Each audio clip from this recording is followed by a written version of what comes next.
Olá pessoal, tudo bem? Olha, nós estamos iniciando hoje o nosso Esporte em Campo e graças a um trabalho muito legal da nossa produção, nós começamos o Esporte em Campo com uma das figuras que eu reputo como das maiores e mais importantes hoje na história do futebol brasileiro quando falamos em administração do futebol. Com quase 40 anos de serviço público e um notório trabalho como dirigente esportivo, Eduardo Bandeira de Mello conquistou reconhecimento dentro e fora do Brasil por conduzir administrações eficientes pautadas em valores éticos e transparência. Eu até falava aqui em off que ele simplesmente mostrou uma outra forma de se administrar o futebol. Mostrou que é possível, sim, administrar o futebol com seriedade. E eu creio que serviu também como base, como inspiração para muitos outros clubes de futebol do Brasil. Não bastasse isso, tem uma longa experiência na área de serviços públicos, como nós citamos, e ao mesmo tempo, hoje, desde o dia 1º de fevereiro de 2023, ele é deputado federal pelo estado do Rio de Janeiro. Olá, doutor Eduardo Bandeira de Mello, como está? Tudo bem? Fernando, prazer enorme estar aqui falando na Rádio Costa do Sol, né, e inaugurando aí o Esporte em Campo. É uma honra muito grande para mim e eu tenho certeza que vai ser uma conversa muito agradável e vamos falar sobre esporte de uma maneira geral, sobre futebol, sobre o que você quiser. Bom, como eu dizia no início, exatamente o momento em que o Flamengo, me lembro como se fosse hoje, viveu um momento tão difícil ou momentos tão difíceis que atletas se recusavam a jogar no Flamengo. O verdadeiro torcedor do Flamengo há de se lembrar disso, que muitos atletas se recusaram a vestir a camisa do Flamengo, coisa que deveria ser um orgulho para tantos outros atletas. E, entretanto, o senhor acabou assumindo, trazendo para si, chamando para si uma responsabilidade que, eu não sei, eu acho que eu posso dizer que era uma missão. É verdade, porque o Flamengo, apesar de ter 40 milhões de torcedores, mais de 40 milhões de torcedores, ele passava para esses torcedores, que boa parte dessa torcida é formada por jovens, por crianças, por pessoas humildes, o Flamengo passava o pior exemplo possível. O Flamengo era um clube que atrasava o salário dos seus atletas 3, 4 meses, era um clube que não cumpria compromisso, era um clube que tinha receitas penhoradas, era um clube que praticava apropriação indébita, ou seja, ele recolhia o imposto de renda e a contribuição previdenciária dos seus atletas, dos seus funcionários, e não repassava para a Receita, para a Previdência. E a consequência disso foi a situação que nós estávamos vivendo em 2012, quando houve aquela eleição, né, eu concorri, né, felizmente conseguimos a vitória e no meu discurso de posse eu já disse isso. Eu falei, olha, o Flamengo tem um passivo financeiro que é enorme, mas tem um passivo ético e moral que é maior ainda. E nós vamos resgatar esse passivo ético e moral, custe o que custar. Nós vamos ter que fazer muitos sacrifícios, mas a gente vai virar esse jogo. E foi o que aconteceu. Esse foi o que aconteceu, todos os torcedores do Flamengo hão de se lembrar exatamente aquela questão de colocar a casa em ordem e depois, quando concluiu o seu trabalho no Flamengo, além de ter colocado a casa em ordem, deixou o Flamengo com, vamos colocar de uma forma muito clara, dinheiro em caixa para que quem veio depois fizesse as contratações que acabaram trazendo os títulos esperados também. É verdade, né? Quando nós assumimos o Flamengo tinha uma dívida, um estoque de dívida na ordem assim, de 800 milhões de reais, tinha um faturamento que era apenas pouco mais de 200 milhões de reais, tinha mais de 600 ações trabalhistas em que o Flamengo figurava como réu, o Flamengo tinha uma dívida vencida com a Procuradoria da Fazenda Nacional enorme, o que fazia com que as nossas receitas fossem todas penhoradas. Ou seja, a conta não fechava de jeito nenhum. De jeito nenhum. E aí nós tivemos que fazer um sacrifício muito grande, né, para virar esse jogo. Foi um sacrifício que eu agradeço muito a torcida por ter nos apoiado. Foi um trabalho de equipe, né? Ninguém faz nada sozinho, né? Então eu tive uma equipe fantástica me apoiando e tive o apoio da torcida. Sem o apoio da torcida, a torcida entendeu, né, que nós tínhamos que fazer aquele sacrifício para poder voltar a ser respeitados, né, para recuperar a nossa credibilidade, recuperar a nossa dignidade. E efetivamente, depois de muito sacrifício, as coisas começaram a melhorar. Nós conseguimos as certidões negativas, aí com isso conseguimos patrocínio de empresas estatais, no caso a Caixa Econômica, conseguimos acesso à lei, recursos da Lei Geral do Esporte. E 2013 foi um ano de muita dificuldade, 2014 foi um pouquinho melhor do que 2013, Exato. 2015 foi melhor do que... E assim por diante.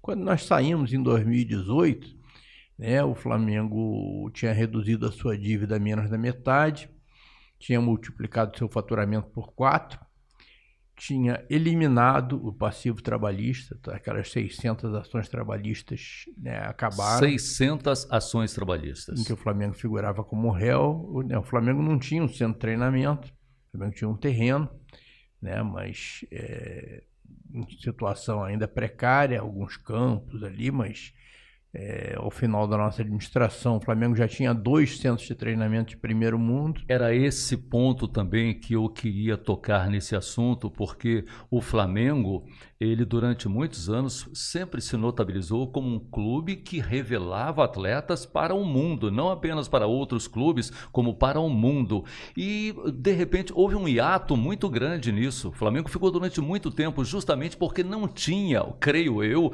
justamente um centro de treinamento. E hoje o Flamengo volta a viver dias tão prósperos, tão produtivos, com os atletas hoje no Real Madrid e tantas outras equipes de futebol pelo mundo, graças ao centro que foi criado, justamente o centro de treinamento para o futebol profissional, mas também foi criado um centro para a base na sua administração. Pois é, eu entendo que num clube de futebol não tem nada mais importante do que você lidar bem com a base. E o Flamengo, como você bem lembrou, lá atrás, né, final dos anos 70, início dos anos 80, ele era uma referência internacional na formação de atletas.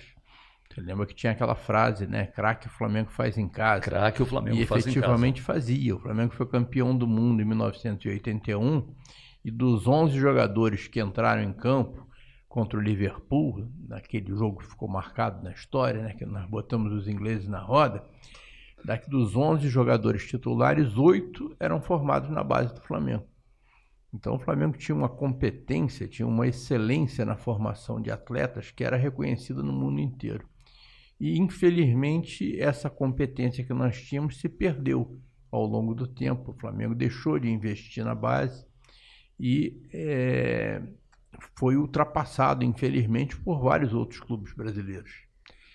E quando nós assumimos o Flamengo, nós colocamos como missão recuperar, né, não só a qualidade da habitabilidade, das condições de trabalho da base, como também o investimento mesmo que se tem que fazer, né, em infraestrutura técnica, em recursos humanos e no centro de treinamento que nós acabamos deixando pronto no final de 2018. E é claro que isso daí redundou em um acréscimo na formação de atletas. Nós melhoramos muito. Agora, Fernando, investimento Sim. na base é um investimento que você faz hoje, você não colhe os frutos no dia seguinte. Você não colhe os frutos prazo. Em 1 ano, nem em 2 anos, nem em 3 anos. É um investimento de longuíssimo prazo. E quando nós saímos em 2018, nós já estávamos começando a colher os frutos do trabalho que a gente fez, do investimento, que nós aumentamos muito o investimento na base, né? Concluímos o centro de treinamento. Infelizmente, o que a gente vê é que esse trabalho não teve continuidade. E hoje o Flamengo precisa muito voltar. Desculpa. Sim. Voltar a dar prioridade à formação de atletas. É algo que a gente fica sempre preocupado, porque, inclusive, quem acompanha o dia a dia das equipes de maior porte do país sempre diz o seguinte: é difícil evitar o acesso de empresários a esse ou aquele atleta, etc e tal, e isso acaba desestimulando esse ou aquele clube a fazer um trabalho de base. Não parece uma desculpa esfarrapada isso, não? Uma forma esfarrapada para não fazer o trabalho de base? Eu acho que uma coisa não prejudica a outra, não. Eu penso da mesma forma. O papel dos empresários no futebol brasileiro hoje é um dado do problema. Todo mundo tem que conviver com isso. É claro que existem abusos, existem situações que a gente precisa lidar com elas, Como mas... todo em qualquer setor social, nós temos os bons e os maus. Felizmente, os bons são muito mais do que os maus. Sim, independente de você ter um atleta assediado por empresários, isso é normal. Que bom para o clube, penso eu. Um grande jogador, quando começa a despontar nas divisões de base, com 12, 13 anos de idade, ele já está sendo monitorado por olheiros do mundo inteiro. O Messi é um grande exemplo disso, né? Nessa faixa. O Vinícius Júnior, quando eu cheguei no Flamengo, ele estava com 12 anos de idade, era um garoto, mas já estava na cara que aquilo ali era um cracaço. Uma joia mesmo, né? Pois é. A ser trabalhada. E já tinha muitos observadores de clubes internacionais já de olho nele, de olho no Paquetá, de olho em vários atletas que a gente estava formando naquele momento. É questão de você saber lidar com isso, né? De ter competência para fazer os contratos, né? De ter competência para estimular uma formação positiva para esses meninos, inclusive associado com educação, com preocupação na estrutura familiar. Então, o trabalho de base eu acho que é um trabalho que nunca, mas nunca deve ser negligenciado num clube de futebol. Muito bem, agora dentro da questão do futebol, aí a gente vai unir um outro lado da sua vida, que é justamente a questão política. A gente sabe muito bem da sua luta pela questão das manipulações de resultados no país, o combate a esse mal que infelizmente se instalou no país. Como tem sido o seu trabalho nessa área? Agora já entrando um pouquinho na área do deputado federal. Olha, Fernando, eu acho que futebol não é apenas um esporte, não é apenas entretenimento. Futebol é muito mais do que isso. Ele é um negócio, mas é muito mais do que um negócio. Futebol tem que ser encarado como política pública. O futebol, ele associado à educação, você consegue melhorar muito a educação no Brasil, que é um passivo que nós temos, e consegue melhorar muito o futebol também. Então, quando eu assumi na Câmara, eu fui nomeado como membro da Comissão de Esportes. Sim. Né? E nós conseguimos criar uma frente parlamentar pela modernização do futebol brasileiro, da qual eu sou o presidente.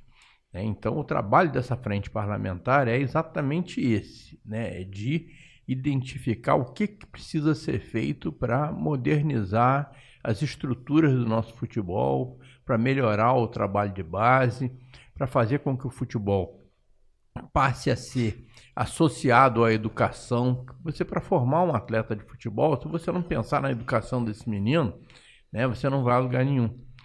Que pouquíssimos atletas que começam as suas formações nas divisões de base dos clubes brasileiros chegam no alto rendimento, chegam numa Série A do futebol brasileiro, pouquíssimos.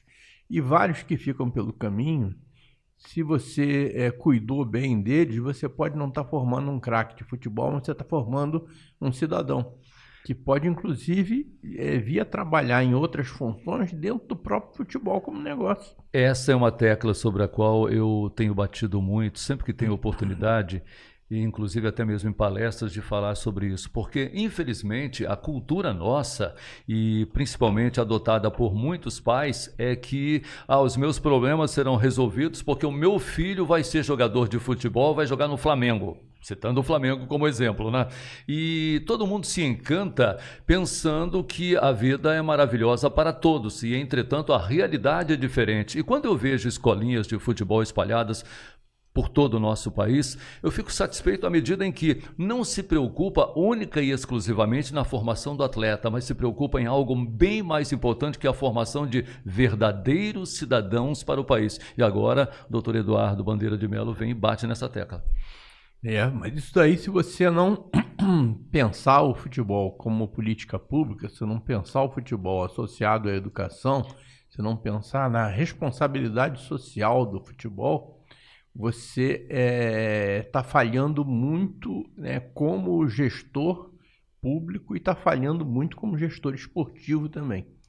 Porque se você associa a educação ao futebol, você não só melhora a educação, não só está formando cidadão, mas você melhora o futebol também, né? E hoje é uma preocupação que a gente tem que ter, né? O Brasil tem mais de 200 milhões de habitantes, todo mundo adora futebol, quase todo garoto que nasce, já nasce chutando uma bola, né? Ele já nasce motivado para aquilo, e você tem que aproveitar essa motivação para fazê-lo virar um cidadão, virar aproveitar a motivação do futebol para fazer com que ele evolua na área educacional também.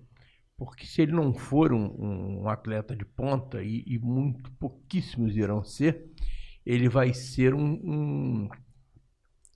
ele vai ter uma boa formação acadêmica, sim, educacional, que pode inclusive aproveitá-lo no meio do futebol, né? Um fisioterapeuta, um treinador, um auxiliar ou um dirigente profissional. Você pode trabalhar na parte administrativa, finanças do futebol, né? Você tem uma série de funções que são inerentes àquela atividade, que podem ser exercidas por um menino que começou lá com o sonho de jogar futebol. Sonho de jogar futebol todo mundo tem, até eu, que sou perna de pau, tive um dia, né? Mas felizmente eu fui por outros caminhos e tal, porque se eu dependesse para o bem do futebol e da política brasileira, se eu dependesse do meu futebol para alguma coisa, né, eu não ia a lugar nenhum. Agora, uma questão também dentro do tema da frente parlamentar, eu sei que esse tema é polêmico, esse tema tem sido muito debatido, né? A questão ligada ao preconceito, sabe, essas cenas lamentáveis que a gente tem visto, não apenas dentro do nosso país, como também fora do país, inclusive com atletas brasileiros sendo vítimas das mesmas. Não, isso é fundamental, porque você vê que essas manifestações racistas que antigamente sempre existiram, né? Sim, sempre existiram. Mas eram meio que disfarçadas, né? As pessoas fingiam que aquilo não estava acontecendo. Hoje acontecem no mundo inteiro, acontecem no Brasil também, e elas têm que ser reprimidas com muito vigor, né? Então você não pode admitir, né, o desrespeito a um atleta por conta da cor da pele. Então eu acho que nisso daí isso faz parte, né, do dever de casa de todo clube, de cuidar para que esse tipo de coisa jamais aconteça e de preparar os seus atletas para enfrentar essa covardia. Tá? Isso vale para o racismo, vale para a diversidade de uma maneira geral. Eu acho que o futebol, inclusive, tem que estar preocupado com a responsabilidade Sim. social, tem que estar preocupado com a responsabilidade ambiental, que é uma agenda, uma das principais agendas da humanidade, né? Se as empresas brasileiras, de uma maneira geral, estão preocupadas por razões de competitividade, né, com a chamada sigla ESG, né, que engloba meio ambiente, social e governança, as empresas brasileiras hoje estão preocupadas com isso, porque elas um dia não vão conseguir vender os seus produtos se elas não demonstrarem que são aderentes aos princípios de ESG. Por que isso não chegou no futebol ainda? Por que não chegou no esporte? Né? No Brasil, né? Porque lá fora já chegou. No Brasil, exatamente. Né? Na Alemanha, por exemplo, se um clube não tiver aderente aos princípios de sustentabilidade, ele é impedido de jogar o campeonato. Você vai dizer, não, o Bayern de Munique foi campeão 11 vezes seguidas. Se ele não demonstrar, né, a sua aderência aos princípios de sustentabilidade, ele não joga o campeonato. Lá eles já chegaram no fair play ambiental e o fair play financeiro ainda não chegou aqui no Brasil ainda. Ainda estamos engatinhando sobre esse aspecto também. Além de tudo isso que falamos, de responsabilidade social, ambiental, a gente tem que pensar também na governança do futebol brasileiro. Nossas entidades de administração esportivas estão na idade da pedra, estão no século retrasado.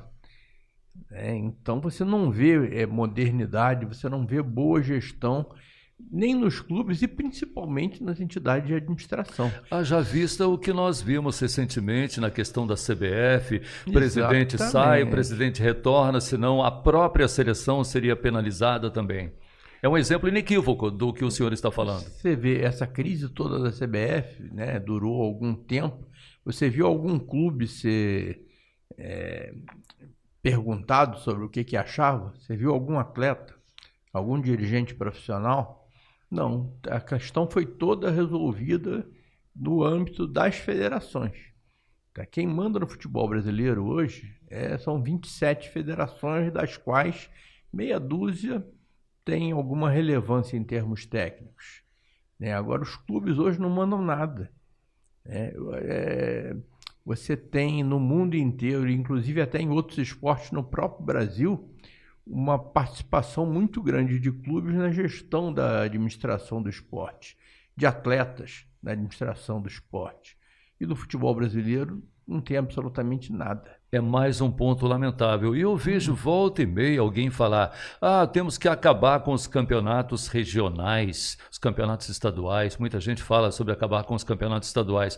Eu penso de uma forma diferente. Eu penso que é tão legal quando a gente vê o início de um campeonato carioca, saber quem vai ser o campeão, se Botafogo, se Flamengo, se Vasco da Gama, se Fluminense, ou se vamos ter uma surpresa, como de vez em quando acontece no futebol gaúcho, como acontece no futebol paulista. A gente fica sempre na expectativa de que isso ocorra e não querer acabar com os campeonatos estaduais. Eu penso que eles deveriam ser revistos, ser menos políticos e mais voltados para a política única e exclusiva do esporte. Há um equívoco no meu pensamento.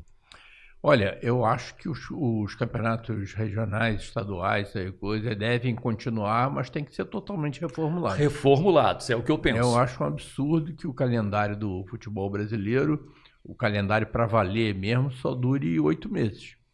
Então, você tem 8 meses de disputa do Campeonato Brasileiro. Nesses 8 meses, você tem que disputar também a Copa do Brasil, a Libertadores, a Sul-Americana, tem os jogos da Seleção Brasileira. E 4 primeiros meses do ano são dedicados a campeonatos estaduais que não têm a menor relevância nem econômica nem esportiva. Deveriam ser revistos, eu penso dessa mesma forma, reformulados. Eu acho que é perfeitamente possível que você tenha os campeonatos estaduais disputados ao longo do tempo, do ano inteiro, que isso inclusive daria muito mais... Já é uma ideia. Isso daria muito mais... condições de sobrevivência para os clubes pequenos, que o pequeno normalmente 3 meses, 3, 4 meses. Funciona 3, 4 meses e depois dispensa o time todo. Ele poderia disputar o campeonato ao longo do ano todo, nos meios de semana, com os finais de semana dedicados ao Campeonato Brasileiro e os meios de semana dedicados à Copa do Brasil, à Libertadores, à Sul-Americana e aos estaduais também. Eu acho que é muito fácil de você fazer uma adaptação aí no nosso calendário para torná-lo mais racional. Mas por que isso não acontece? Porque os clubes não mandam nem na CBF, nem nas próprias federações. Se você pegar aqui no Rio de Janeiro, pega os 4 clubes que você citou aí, que juntos têm 100% da torcida do estado do Rio de Janeiro. Flamengo, Fluminense, Botafogo e Vasco da Gama. Juntos eles têm 100% da torcida. Você sabe quanto é que eles têm, somados os seus votos na Assembleia Geral da Federação de Futebol do Rio de Janeiro? Menos de 10%. Os é inadmissível. 4 somados têm somados têm menos de 10% na Assembleia Geral. Quando é que eles vão mudar aquilo ali? Nunca.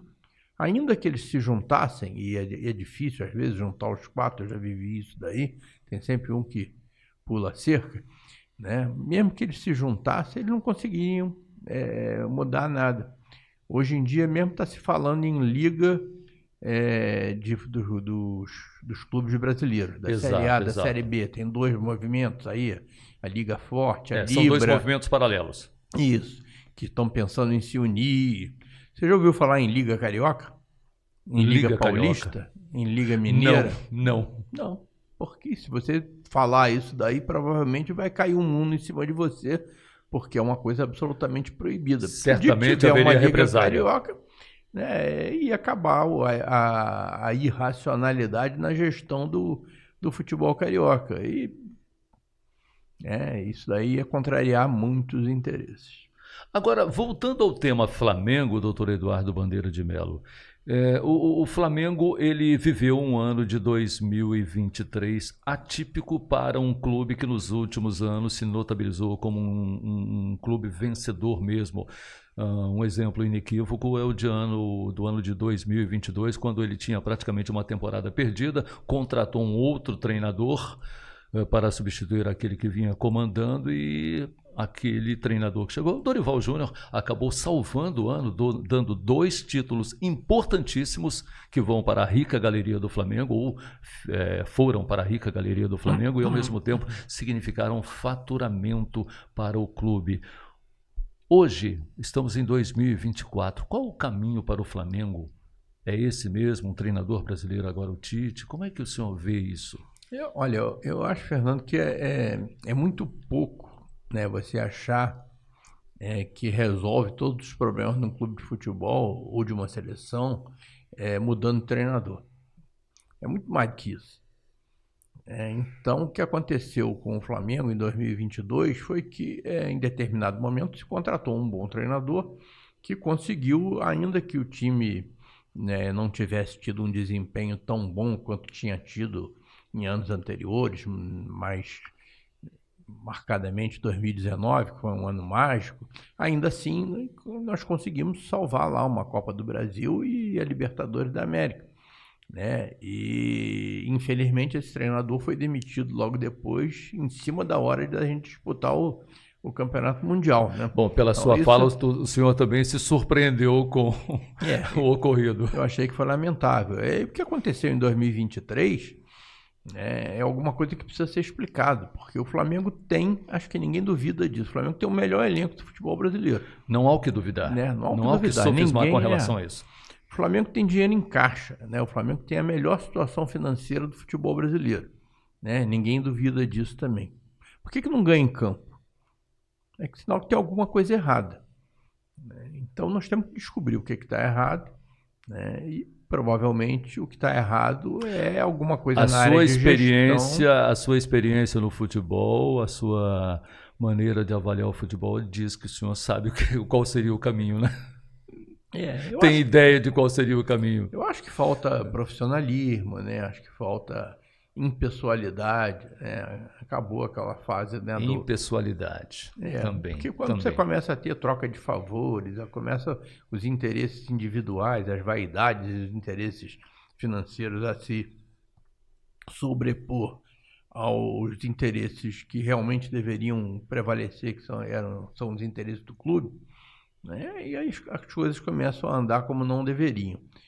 Mas eu tenho esperança de que em 2024 o Flamengo volte a ganhar. Eu gosto do Tite, acho o Tite um excelente treinador. Eu também gosto do trabalho dele. O elenco continua sendo o melhor do Brasil, então vamos torcer para que tudo dê certo e que a gente levante muitos canecos aí em 2024. E esses muitos canecos, eu creio que mais uma vez tem a sua participação como dirigente do Rubro Negro, na época, na revitalização de ginásios, etc. e tal, porque a gente vê reflexos disso também no basquete masculino do Flamengo hoje.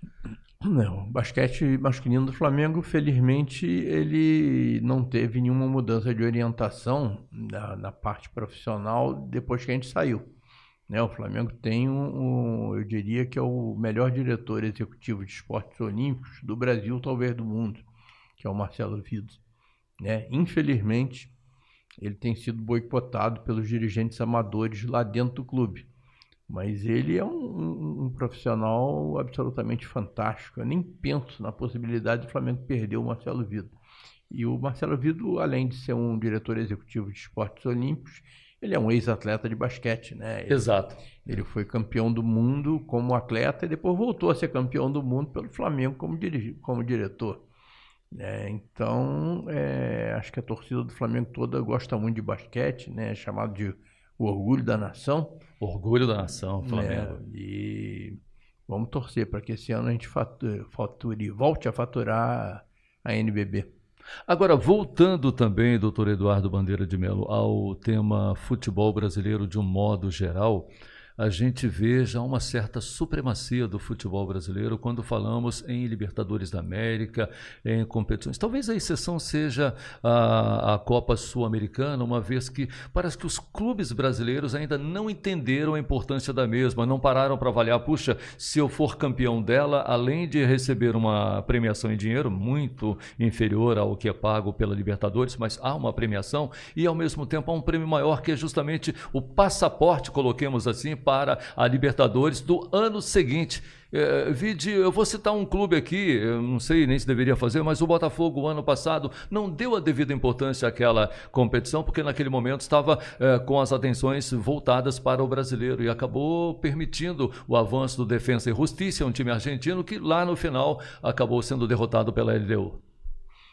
Pois é, eu acho que na Libertadores, a Sul-Americana eu acho que é mais uma questão mesmo de... Acho que se os clubes brasileiros se empenhassem mesmo, acho que conseguiriam ter eu concordo com você, conseguiriam ter um desempenho compatível com o que eles vêm tendo na Libertadores. Exato. Agora, os clubes brasileiros, eles têm atletas brasileiros e atletas estrangeiros também. Então, hoje, o poderio dos clubes brasileiros em relação aos seus pares sul-americanos é evidente, o poderio financeiro. O que fatura um Flamengo, um Palmeiras, um Corinthians, é muito mais do que o que fatura um Boca Juniors e um River Plate. E aí é natural que haja esse predomínio. Mas se você for transpor isso para fora da América do Sul, se a gente passar a olhar em termos mundiais, não só os clubes como a própria seleção brasileira estão perdendo poderio, e isso é uma coisa evidente. Então já desde 2002 que a gente não ganha uma Copa do Mundo, nos torneios de base você vê situações absolutamente vexatórias como o Brasil ser eliminado por Israel, com todo o respeito que eu possa ter a Israel, mas Israel é do tamanho do... Israel é um país que tem 20 mil quilômetros quadrados, seria do tamanho do Sergipe, que é o menor estado brasileiro, né? Pois é. Mas fomos eliminados por Israel. Fomos eliminados por Israel. Nós frequentemente somos eliminados pelo Uruguai, que aliás ganhou de Israel e foi campeão nesse torneio, né? Exato. E o Uruguai tem 5 milhões de habitantes, É menos do que a cidade do Rio de Janeiro, sem contar a Baixada Fluminense. E, no entanto, o Uruguai tem feito, agora está liderando aí as eliminatórias, O Uruguai tem tido assim uma formação de atletas muito superior o que a gente tem tido no Brasil, consideradas as proporções. O ano passado a gente dizia até que o melhor meia em atividade no futebol brasileiro, que era o Arrascaeta, era reserva na seleção uruguaia. Reserva na seleção uruguaia, exatamente. Só que aí o Flamengo contratou o titular, então agora a gente tem os dois, para escolher. Agora tem De La Cruz. Pois é. E pode vir o Vinha também, Porque há uma tentativa para se contratar o também, Vinha, que foi campeão em 2022 pelo Palmeiras, ou 2020 venha, pelo Palmeiras. Mas essa comparação que eu faço assim com o Uruguai, se você for fazer com Portugal, por exemplo, Portugal é um país de 10 milhões de habitantes, é um país do tamanho do estado do Rio de Janeiro, até menor um pouco. Como é que Portugal tem formado tantos atletas, proporcionalmente você tem atletas portugueses jogando Olha a Premier League, a quantidade de jogadores lusitanos atuando por lá. A Premier League, Champions League, E o que justifica isso? Será que é por conta da excelência dos treinadores portugueses que também estão conseguindo um sucesso extraordinário? Você sabe quantos treinadores Portugal tem trabalhando no mundo inteiro, fora de Portugal? Não tenho 400. ideia. 400. Tem 400 treinadores portugueses. A gente olha para os que estão aqui no Brasil e tal, né? Deve ter uns 15, talvez. Né? Tem 400 no mundo inteiro. Isso não é por acaso. Né? Isso se faz com desenvolvimento profissional, se faz com educação. E é um trabalho de longo prazo. É aí Portugal está investindo em formação de treinadores como poucos países estão fazendo isso no mundo e que o Brasil não está nem ligando para isso. É aí que entra a importância da frente parlamentar pela... Também, eu fiz uma visita agora a Portugal na semana passada. Sim. Né, e conversei com várias instâncias, não só esportivas, como governamentais, e faz parte do trabalho da frente mapear os pontos em que o futebol brasileiro vai mal, tanto dentro quanto fora de campo, para tentar propor alguma coisa, né, na área de governança, na área de educação e nessa área de formação também. Né? Então, alguma coisa, né, Portugal fez de muito bom em relação ao que nós estamos fazendo aqui. Porque não dá para simplesmente dizer, não, é por acaso, é uma moda. Exatamente. Não é uma moda. Então é uma moda no mundo inteiro. É uma tendência mesmo, não adianta. Quem não seguir essa tendência fica para trás. Você pega o que Portugal está fazendo com 10 milhões de habitantes e multiplica por 20, que o Brasil tem 200 milhões de brasileiros. Imagina se a gente tivesse 20 vezes... né, a quantidade de atletas que estão disputando na Premier League, na Champions League, né, 20 vezes a quantidade de portugueses se a gente tivesse de brasileiros lá, que era, né, mais ou menos o que a proporção das populações sugere. Né? Imagina se a gente tivesse 20 vezes mais treinadores brasileiros no mundo em relação aos portugueses. Então, acho que a gente tem que ter nós precisamos ser um pouco mais humildes e tentar aprender com quem está fazendo certo. E foi isso que eu fui lá fazer em Portugal. E é um trabalho que está apenas começando. Essa sua observação, precisamos ser um pouco mais humildes. Interessante, eu gosto muito dessa sua observação, eu tenho falado sobre isso porque já há um bom tempo que eu ouço as pessoas falarem, não, porque principalmente os companheiros de mídia esportiva falando, futebol brasileiro revela jogadores em profusão, isso e aquilo, etc e tal, mas eu creio que nós estejamos equivocados à medida em que a gente não tem a humildade de reconhecer que outros países estão evoluindo a passos largos, ao passo que nós não evoluímos. E quando o senhor cita o termo governança, parece-me que essa é uma questão chave também. Não, tudo parte da governança. Será que a nossa governança arcaica nas entidades de administração do esporte, né, você está na mão de uma quantidade pequena de pessoas físicas, de famílias, será que isso não tem a ver com o nosso desempenho cada vez pior dentro de campo? Alguns clubes e até mesmo federações nos causam a falsa impressão de que são administrados por torcedores. Sim. Eu sei que antes de mais nada eu tenho que realmente ser um torcedor, mas como administrador eu penso que a situação muda.